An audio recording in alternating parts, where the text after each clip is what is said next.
how you do spin in so many directions, holding your many plates, thinking.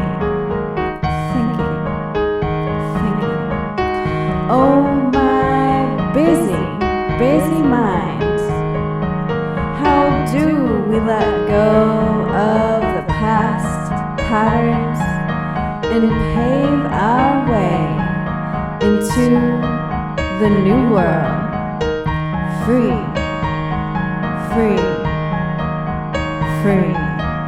It's a love rebellion, it's a love rebellion, it's a love rebellion, it's a love rebellion, it's a love rebellion, it's a love rebellion, it's a love rebellion, it's a love rebellion, love rebellion, love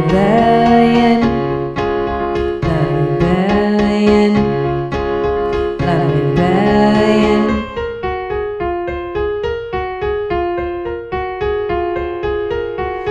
Let there be peace.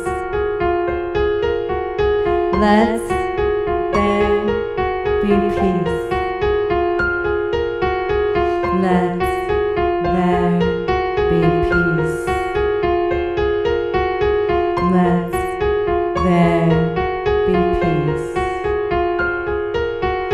Oh, my busy mind, how I do wish to find a solution to heal our divided peoples.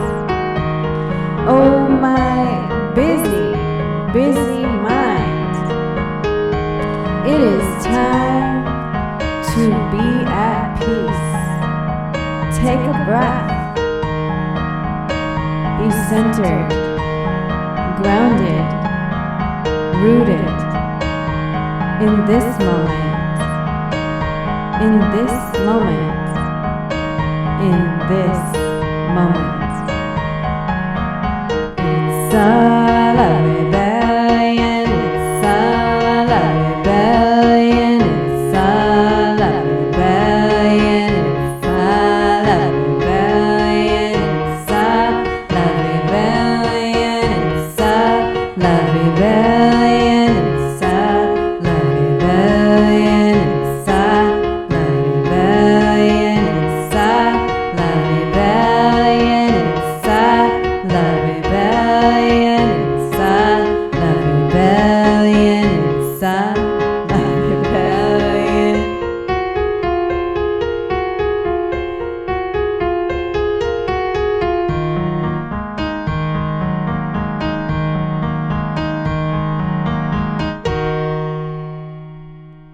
Here we are. The Mindflow Radio. Mindflow Radio. She's Jai Lynn. And he's Monte. And we are here sharing our love rebellion. Mm-hmm. What's that mean to you, Jai Lynn? It means that even when love is not popular, Oh, okay. I love anyway and have compassion for everyone. Yeah, compassion and for all. Try to put my, how's that saying go? Put the other person's shoe on? Or something like that. Isn't that? Walk a mile in their shoes. Yeah, or even just put them on. I think it's, yeah, right. it's the same. So you're saying have empathy for everybody. And the way I take it is we all have issues and essentially we're all trying our best. Right. And we just have like different levels of confusion. And all of us have some confusion. Mm-hmm. Absolutely. So why not respect everybody? Yeah, and we all have our traumas and we all have our challenges and we all have our sleepy minds that we don't know what we don't know till we know, and by then and we're being trained in a sense to be arrogant and to think that we do know, and then that leads to hatred for people who don't know. But you're saying be compassionate for everybody, and I agree. I I mean, we all come from this human family that we've had our struggles over the last 10,000 years. Yeah, I think you're right. All of us, all our ancestors have struggled and warred and crawled and scratched their way to survival. I think there have been times of peace, though. I'm pretty sure, and my my source is Disney's Mulan, but China had a really long period of peace and prosperity. Yeah, they did. And it was like 1,000 years, I think. Wow. Yeah, something like that. That's cool. And they had a system set up where there were different classes of people, but the lower class could speak to the higher class, and the higher class would listen to them, and they kind of worked things out. Cool. And they were all, they were essentially compassionate with each other. Mm-hmm. Mm-hmm. And that worked for a while. And then, so we can... And who knows, at that same time, there might have been peace elsewhere too, but that's just the one that's recorded. Absolutely. And I mean, there was times of matriarchy that were peaceful from what I heard. Probably, this is all stuff that's not really in the history books, so we don't really know. But I do think there's been times of peace. Well, and you better believe that peace started by people being compassionate to each other. Right. And respectful. Respecting each other. The word that comes to my mind is rank, but I don't know if I really mean that. No. I think you mean just be respectful to everybody because they're human. Well, everybody has their expertise. Right. That's true. And you might know about the mind and I might know about the soil, or we have our strengths, and if we work together, then we prosper. Yeah, that's true. Especially if we get along. Yeah. By having compassion for each other. Right. So hopefully that's going to be part of the new era of humanity. Yeah.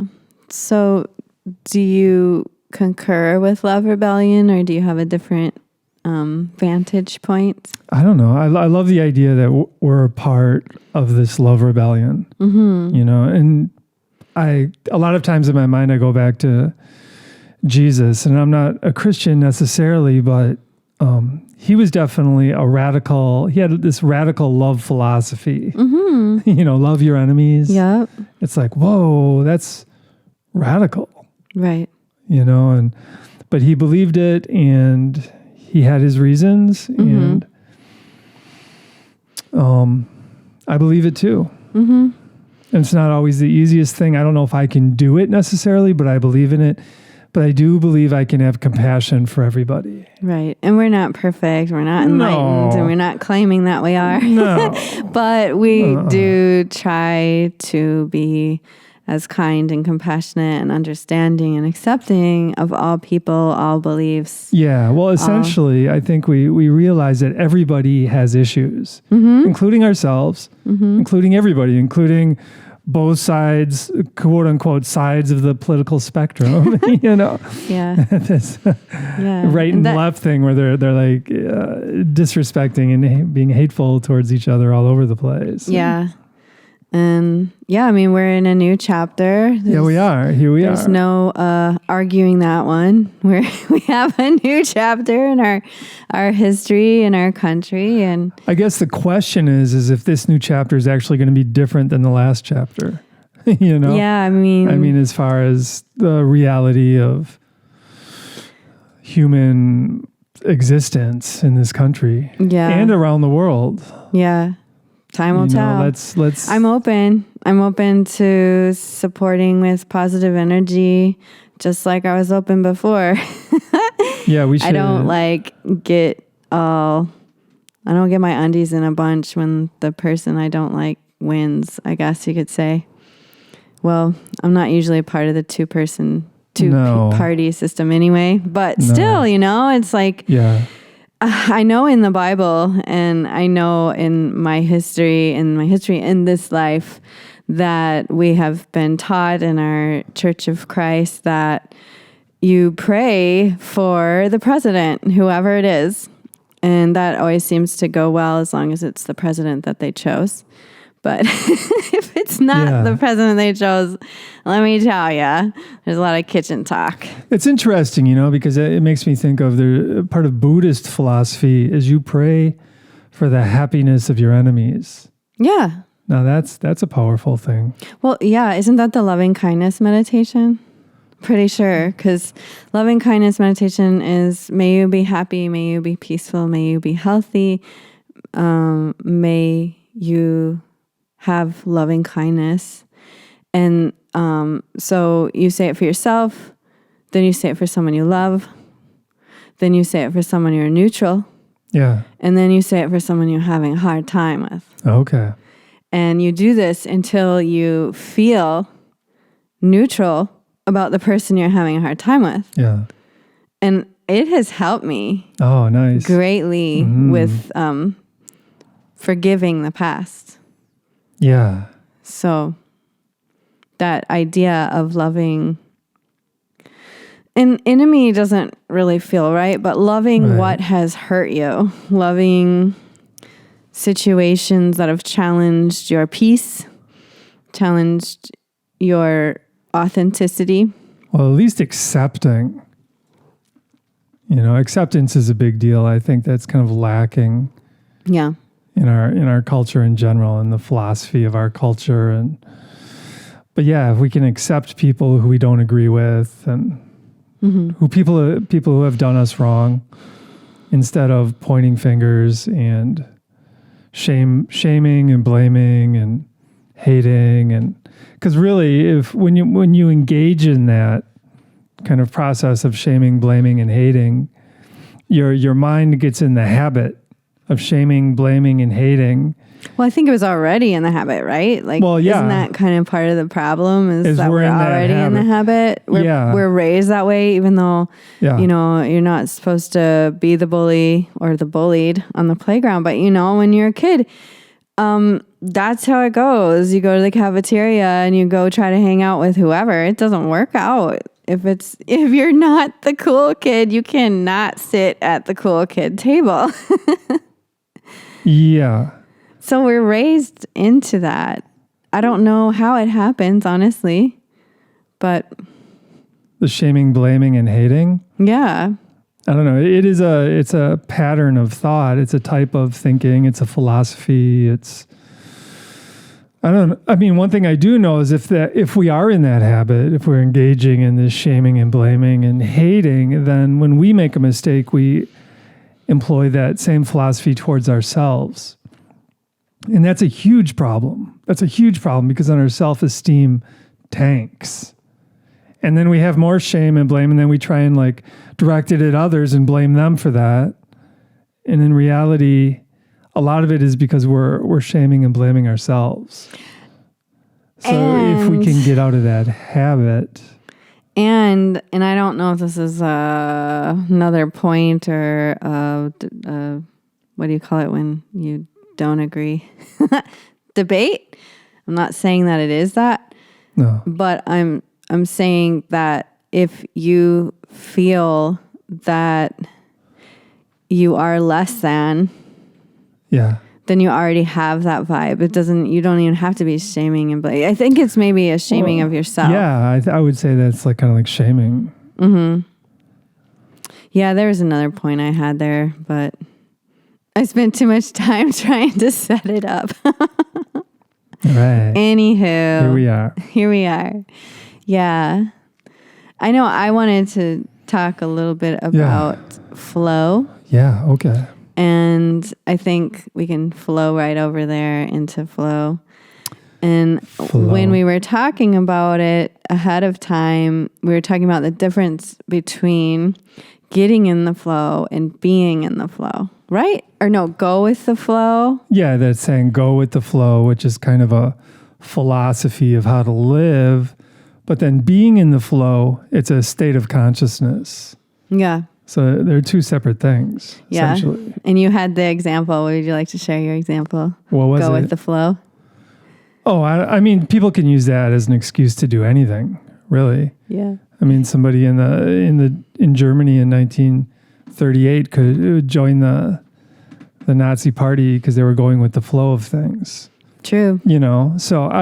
But being in the flow is different. Being in the flow, I'm more interested in being in the flow than going with the flow. And being in the flow is being in that mind state of, essentially you have balance, you have a lot of awareness in your consciousness. And you're fairly very connected to the moment, I would say. And you're not overwhelmed by your thinking, chattering mind. Present. So, you're very present. Yeah. And that's being in the flow. I mean, and this SEALs, for example, they train and train and train so they can be in the flow together. And they step into their roles, whoever is the expert of what, and they don't question each other like, oh no, I can do this. It's like, oh, you got this? Okay. Yeah, any great team actually is in the flow. And it's a term that's fairly commonly used, but it's super important for us and for me to know when I'm in the flow. And that's perhaps why I train and the Tai Chi and meditation and yoga and music, et cetera, is so I can be in the flow. And music's a great time to get in that flow. I believe. Yeah. I mean, if you're in the flow while you're playing music, the music is... Or even listening. Way more effective. Yeah. Dancing is an expression of being in the flow some of the time. And it's a soulful perspective, I would say, rather than an egoic perspective. Okay. Yeah. So going with the flow is just kind of the mainstream narrative? Well, no, that's just an old saying. Yeah, because... the reason why I wanted to talk about this is, we all have our plans, we all have our schedules, we all have our agendas, and this is going to happen at this time. And sometimes we just got to throw it out the window and say, okay, we're just going to go with the flow and figure out how this works. And we're going to get it done and it's going to be okay. Yeah. And it keeps us from being upset, and it keeps us from going to that blame, shame, guilt thing that you're talking about. Yeah. And so that's why I wanted to talk about flow, because that seems to be my life lately, is just like trying to figure out, I have all these meetings, and I'm supposed to be over here right now, and let's do this over here right now, and if I didn't have the ability to flow, I would be upset. Yeah. Well, yeah. I mean, on some level, going with the flow means having an open mind and not being too rigid in your planning. And I mean, there's a time for rigid planning, sure, but there's also a time. It's like the skeleton of the idea. Yeah. Yeah. And any big project, you have to be fluid and switch gears when the time is right. Totally. And that's, I would have said, that's going with the flow. But I would say that. Curious. I would say that too. But you can use that going with the flow as an excuse to do things that are not so great too. Yeah. I thought was very interesting, because I hadn't really thought of that idea. Yeah. Well, just like anything can be like twisted to fit. Yeah. To fit like negative things, like I said, going to being a Nazi in 1939 would be going with the flow necessarily. Yeah. But if somebody was in the flow, they wouldn't want to do that perhaps. Right. Because they'd be so connected with a higher power that they would feel you can go your own way. Yeah. When you're in the flow, you go your own way because you can feel that intuitive, like, okay, this is what I'm supposed to do right now. Yeah, totally. And you're in touch with your intuition. You don't care who thinks you're weird, or you don't care who hates you for it. Or you might care, but you still, if you want to stay in the flow, you just go with it anyway. You stay in the flow. And you might care that people hate you, but...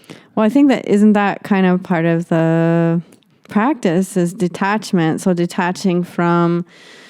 Oh, I remember what I was going to say before is when you're looking outside of yourself for that validation for...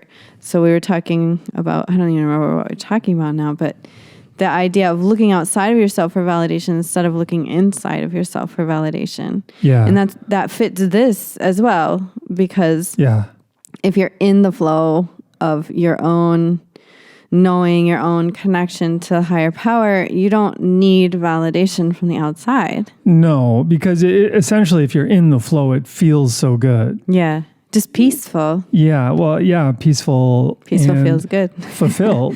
Yeah. And satisfied. And on your path, perhaps. Yeah.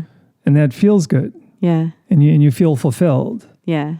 And whole. But when you look to the outside, so I want to share the example he gave when we were talking about this subject earlier.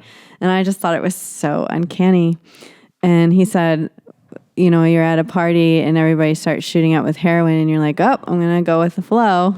And I was like, whoa. Oh, yeah, right. That's interesting. So then I thought of the idea of, you know, when going with the flow takes you down like a sinking ship, and instead of going with the flow is actually a graceful thing of going down the river and avoiding the blocks and stuff. So I thought that was really interesting. Well, I guess... Which goes with the Nazi example as well, but... Well, if you look at it, I mean, maybe perhaps going with the flow is a great thing if you stick to your... Well, we were talking about philosophy earlier about being compassionate to everybody, including yourself, being respectful to everybody, trying to be a loving being. Right. And maybe if going with the flow means it takes you out of that, right, then it's not worth it. Yeah. And that also ties into the idea of validation outside of yourself. Because if you're at the party and someone offers you something and you wouldn't normally say yes, but you feel kind of like, well, I want to fit in. Yeah. And you do that, then that means you're looking for someone else to validate you. But inside, you could be like, nah, I don't do that. You know? Well, it kind of gets down to the idea that we each have personal philosophies, and that's whether we know it or not. Oh, yeah, for sure. Whether we know it or not. And that's why it's so important to be solid in our philosophy so we're not pulled off our path. Yeah, I would say. But being too solid in your philosophy and you're unopen to what if your philosophy is about being open, though? You know, words are tricky. Yeah. Oh my gosh. Totally. So do we have a mindful tip for folks? Mindful tip. Yeah. It's called, I want to talk just briefly about metacognition and what that is and one way of looking at it. And it's being the witness to your thoughts, right? And one way of looking at that is your consciousness is this projector. It projects your thoughts out onto a screen or a wall, let's say. And a lot of us identify with this projection on the wall. We think, oh, that's me. My thoughts are me. When in reality, we're the projector behind the thoughts. We're the projector. Our consciousness is the projector that's projecting the thoughts. And that's an empowering position to be in, because as we notice our thoughts, which is metacognition, if our thoughts are not in line with our philosophy somehow, we can change them, right? So if I'm having disrespectful or hateful thoughts about a group of people, let's say, I'll notice that, and I'll know that that's what is being projected on my wall or on my screen, and I'll go back to the projector and I'll turn it off. Okay. Yeah. So then so if we self-identify with the projector rather than the projected, we're empowered, and we can change our thoughts when we want to. And when the thoughts are in line with what we like, we can leave them. But being the witness to the thoughts is step one. So many of us are just caught up in just self-identifying with the thoughts, and that's why a lot of people can't change. Because the same thoughts just keep happening and happening and happening, the same old patterns. Right. And then, the thoughts lead to behaviors, and we get stuck. So how do you turn off the projector? By going into a mindfulness skill. Okay. For me, one skill that I've been using a lot is I breathe in, and in my mind I say the word so. And as I exhale, I say the word hum, hum. And what it does is you blot out that chattering mind. So you're breathing in your mind saying so. Exhale in your mind. Make it loud in your mind. You're saying hum, plus you're exhaling all the way. So you're breathing a little deeper than you usually do. And you're breathing in so. And you're exhaling hum. Hum. Breathing in so.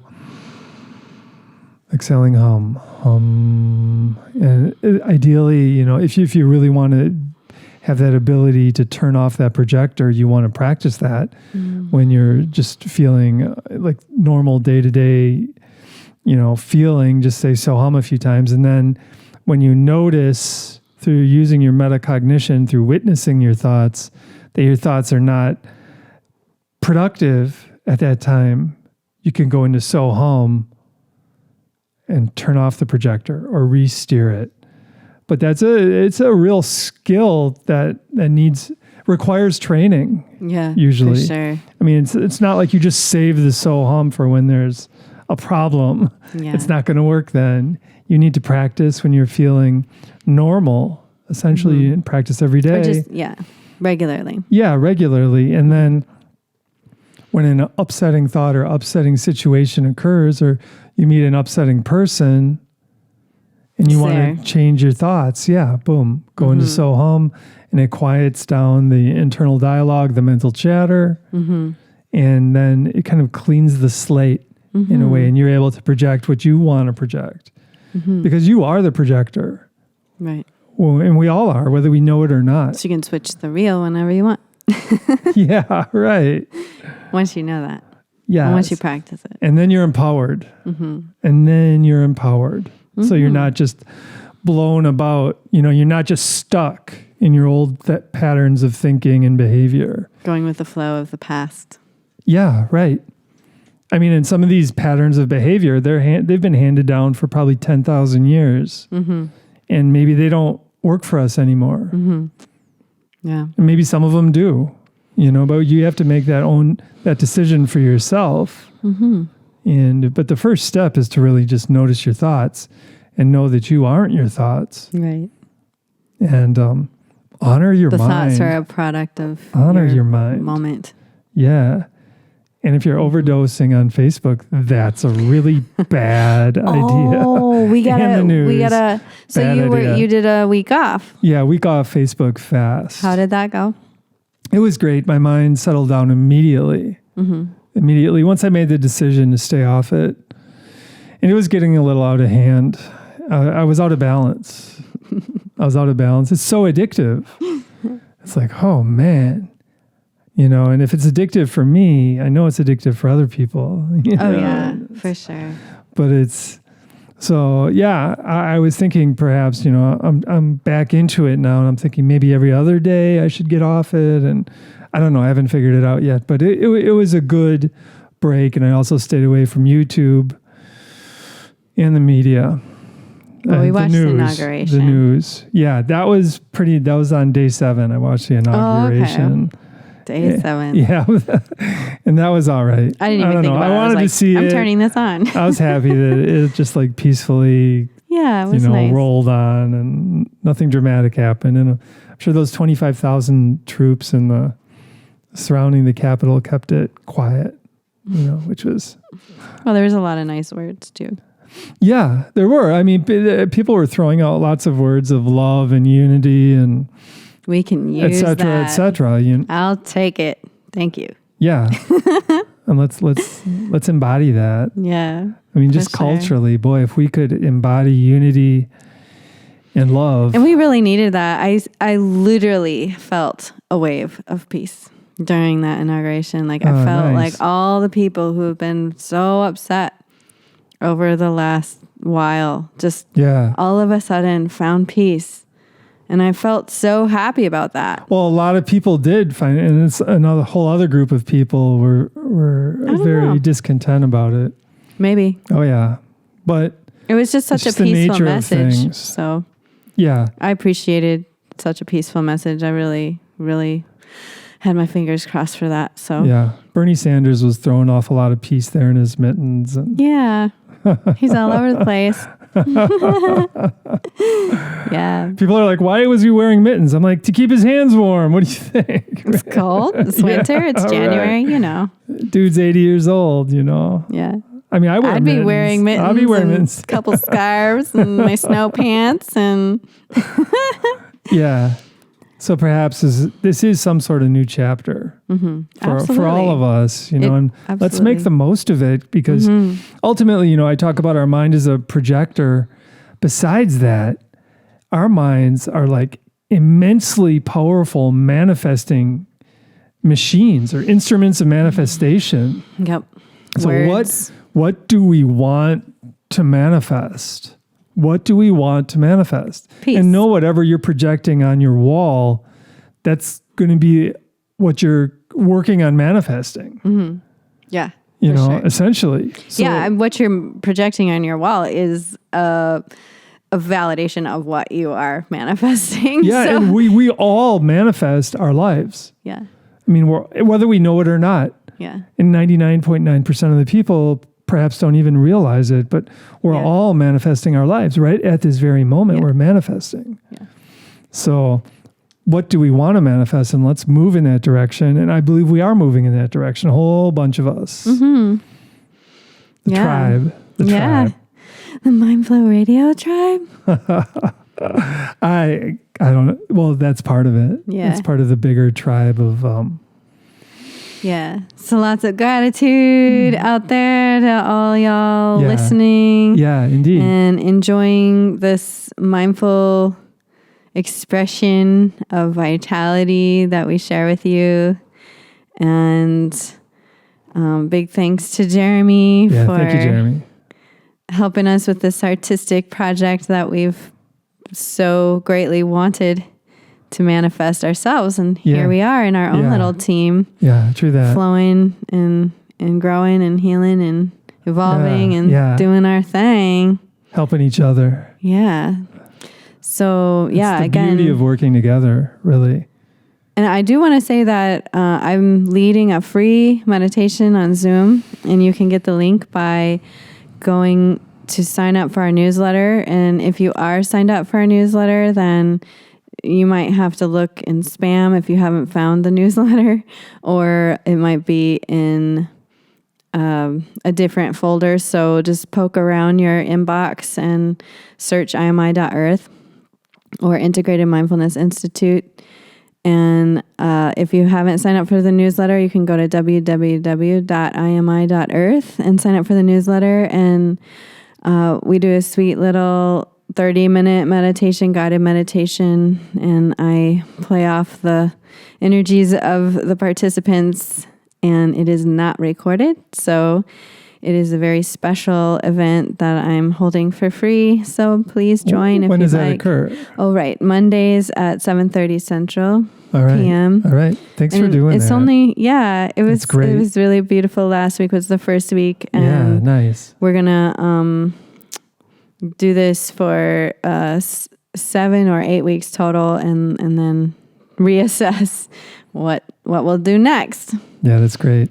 And if this has been any benefit to you, if you've enjoyed hanging out with us for this time, please share with your friends and your family. And always, anytime you want to hear us talk on a certain subject, please reach out. Yeah.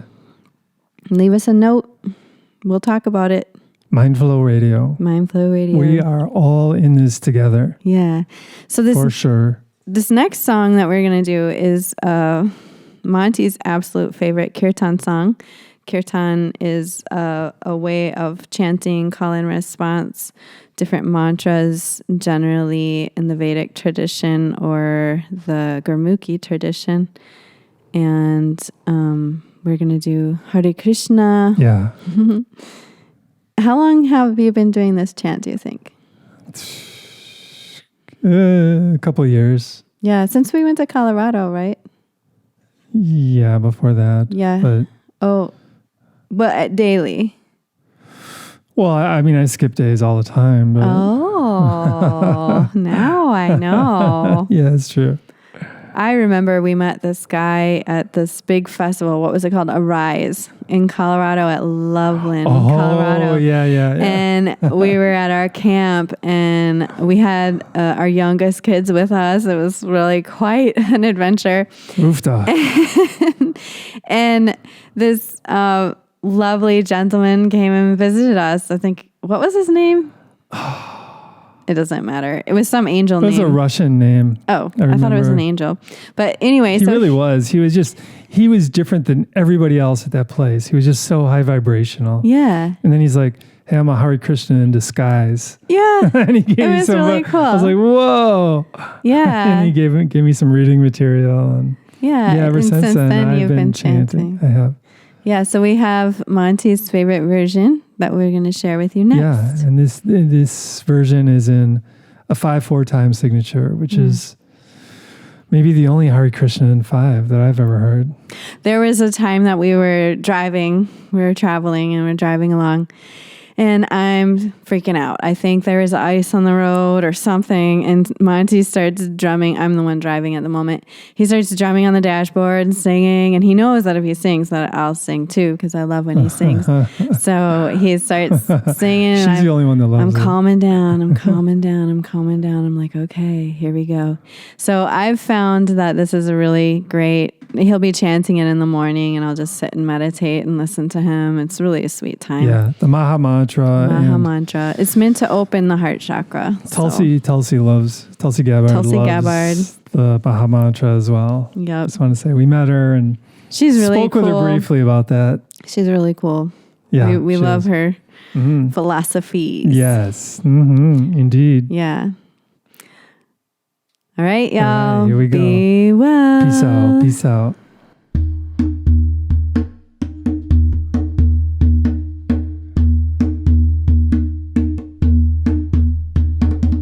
Hare Krishna, Hare Krishna, Krishna Krishna, Hare Hare, Hare Rama, Hare Rama, Rama Rama, Hare Hare.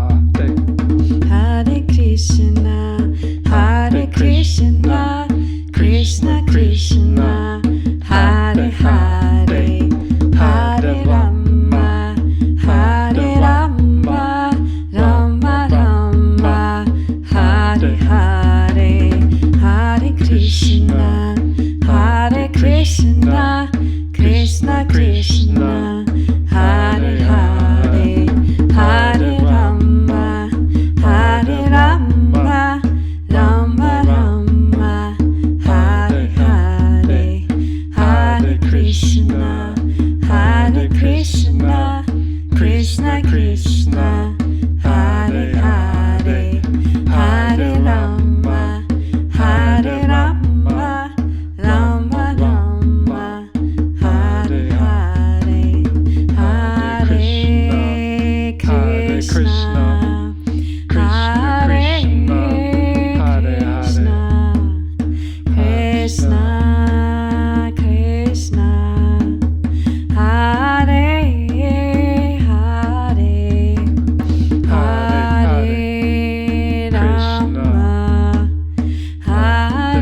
Hare Rama, Rama Rama, Hare Hare,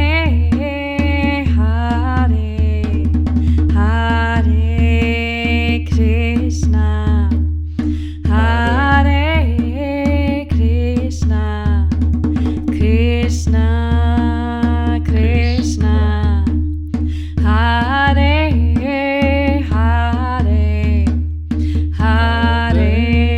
Hare Rama, Hare Rama, Rama Rama, Hare Hare. Hare Krishna, Hare Krishna, Hare Rama. Hare Krishna, Hare Krishna, Krishna Krishna, Hare Hare, Hare Rama, Hare Rama,